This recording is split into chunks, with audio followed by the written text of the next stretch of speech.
Welcome to another brand new video of Code Clarity. If you have ever wondered how data is stored and accessed in programming, you have already thought about arrays, even if you do not know it. Without further delay, let's delve into the topic arrays in DSA. Get started. Now, what are the contents of the video? We will be discussing here about array basic theories and concepts and how to work with arrays in code, also the types of arrays, and the top 10 most asked interview questions on arrays. Now, why are the arrays important? Arrays are the building blocks of DSA used everywhere from simple programs to advanced algorithms. And it is also one of the most favorites of companies for framing the questions. So, let's start with the theory. An array is basically a collection of elements, all of the same data type stored at the contiguous memory locations. Now, what are the contiguous memory locations? This simply means that the elements are stored right next to each other in memory. Now, arrays are one of the most common data structures in programming. They are perfect when you want fast access to elements using an index. For example, array, then third bracket 0, gives you the first element instantly. Now, in most programming languages like C, C++, Java, and Python, arrays basically used zero based indexing. Now, what is the zero based indexing? The first element is at index 0, the second element is at index 1, and so on. And some other languages like MATLAB, they use one based indexing, but this is just minimal. So you remember always arrays means zero based indexing, nothing else. Now, for every DSA topic, we need to learn the time complexity. So, what is the access time complexity of the arrays? The time complexity of accessing an element is order of 1. Why?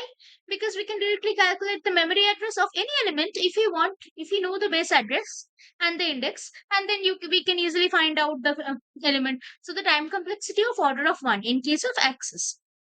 And however, the searching takes order of n if the array is unsorted. Why order of n? Because see, we need to move to each and every index and then find out. mm, so the searching takes order of n time. And but this insertion and deletion also takes order of n time. Why? Because see, suppose if you want to insert an element at index 5, so we will have to perform the shift operations for the element which is present currently at index 5 and the next elements. So that those elements needs to be shifted. Then only we can insert a new element.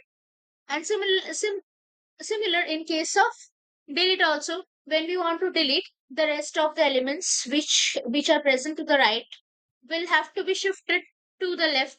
So see, so due to these operations, the insertion and deletion are basically taking order of n time complexity. So this is I hope it's clear. The definition of the array, the indexing, the memory layout is basically the arrays. In case of arrays, since the elements they are present in contiguous blocks, so we will have faster access because the elements they are just situated next to each other. So this, now we will be delving into the different types of arrays. Now, so what are the different types of arrays? We have basically four types of arrays. 1D arrays, that is a simple list of elements. Then 2D arrays. 2D arrays, like think of them like a table or a matrix. What are the multidimensional arrays? The arrays which are present within another arrays. And what are the dynamic arrays? Like array list in Java or vector in C++, where the size can grow automatically. Now listen, this array list is a very important topic in case of Java. So I'll be making separate videos for this array list. Now skip the array list. Now we will be moving on or discussing the advantages and the disadvantages of the arrays. Now, so what are the advantages of the arrays? See, we are having the fastest access to the elements. Now we are just calculating the index of the element which we want to find using the base address and the index. So we are having the fastest access, and see iteration is also easy because using a simple for loop we can iterate over the array. So these are basically the two main advantages. And what are the disadvantages? See, the disadvantage is basically they are of the fixed size, like the static arrays. Now, we suppose we have an array of size 5. We need to define the size at the first of writing the program. Now, later on, if you want to insert 10 elements into the array, we won't be able to enter it. So, this fixed size is most means, one of the most significant disadvantage. And the another disadvantage is this insertion and the deletion operations. They take much more time, and as well as they are much more cost effective also, because the cost of shifting the elements are incurred. So these are basically an overview. Now let's jump into some code examples to make it much more real. So this is an example of an 1D array code snippet.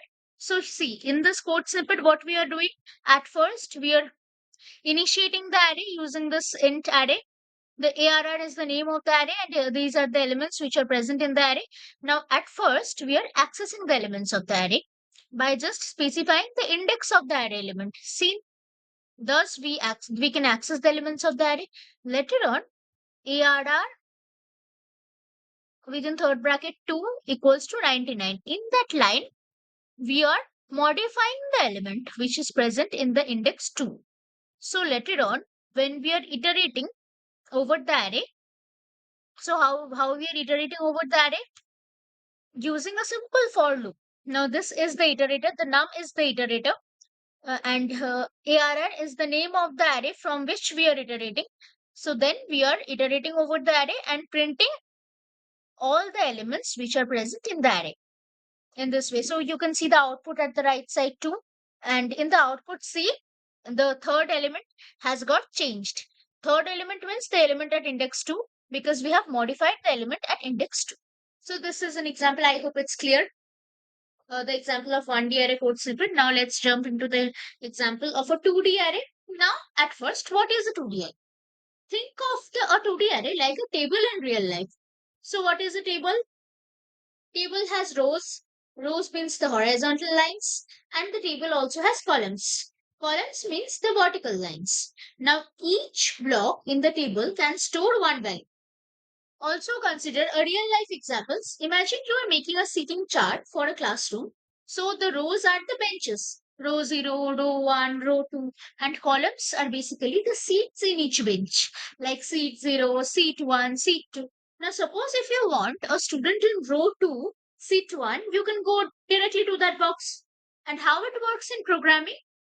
You write ARR, then within a third bracket row, then after that within a third bracket column in order to access an element. And indexing starts from 0 in case of most languages, but memory is still stored in a contiguous way. But if we imagine it as a table just for convenience, okay. Now this is a Java code.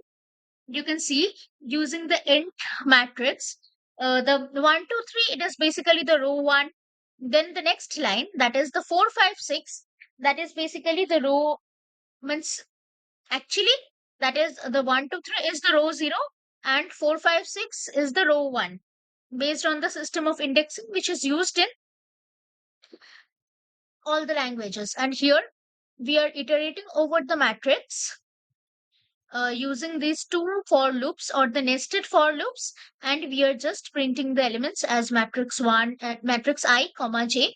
That is the two iterators, one to print the row, the next to print the column. So thus we print the matrix. The output is given. Now coming to the most interesting part, that is the top 10 interview questions. Now this, as told earlier, these arrays are basically interviewers' favorite. So they mainly frame the questions of the coding tests of interviews from this array. You can expect one question at least from array. Now these are actually the most important questions. Like, see, if the question is not even direct, then also you can use these concepts to implement the logic. Now, so coming to the questions, find the largest element in an array. Similarly, they can also ask you find the smallest element. Then find the second largest element in an array. Then reverse an array in place. Check if an array is sorted. An array will be provided. You have to check whether the array is sorted or not.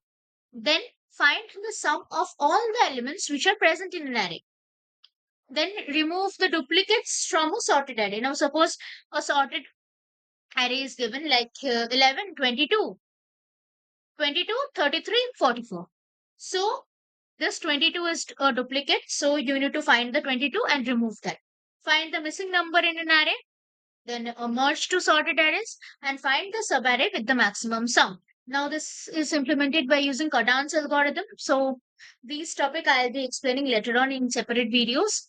Now, thank you for supporting me. Please like, subscribe, and comment the question number for which you want me to prepare the solution. I'll be making a separate video.